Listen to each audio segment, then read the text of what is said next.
Yo, welcome back to another episode of Short Clip and Tip.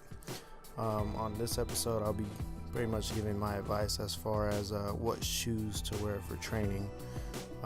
So what I noticed a lot just working at the gym all day is that a lot of folks like to wear running shoes or very well cushioned shoes for weightlifting.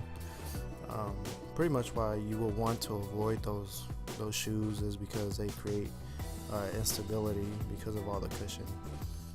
So instead, try to pick a shoe that's close to being barefoot.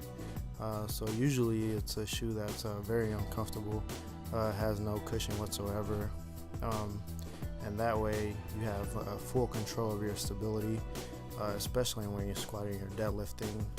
For deadlifting, it's a little more important just because you decrease the range of motion. So that cushion can add about half an inch to your range of motion, which on top of creating instability, now you're required to lift the weight that much more from the ground.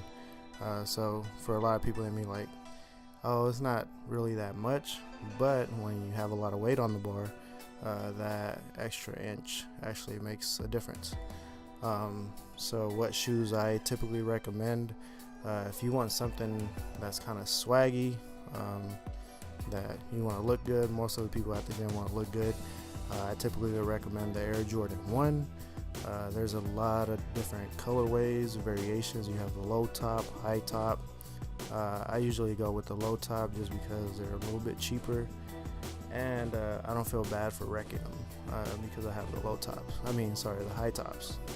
So those typically run around $80 to $250 depending on if you get it on sale, depending on the colorway, and also if it's a low top or high top. So those are typically a little harder to find. They're pretty rare, but you could usually find them at a resale value through eBay or a reseller. Now another shoe I would recommend that's more on the low budget spectrum is the Converse. They typically run for about $30, and you'll see most people wearing Converse at the gym.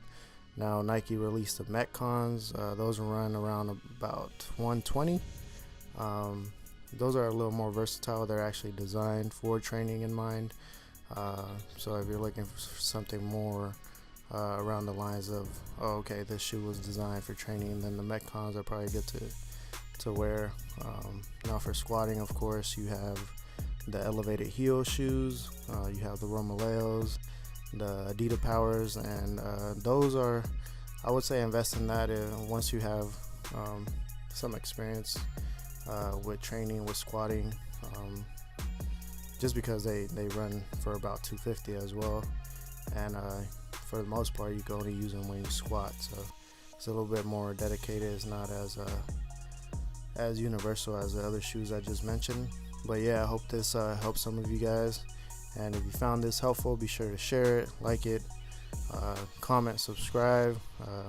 I would like to hear some feedback from you guys. Also interact with you guys through the YouTube channel. Also helps me out a lot, and it encourages me to keep doing it.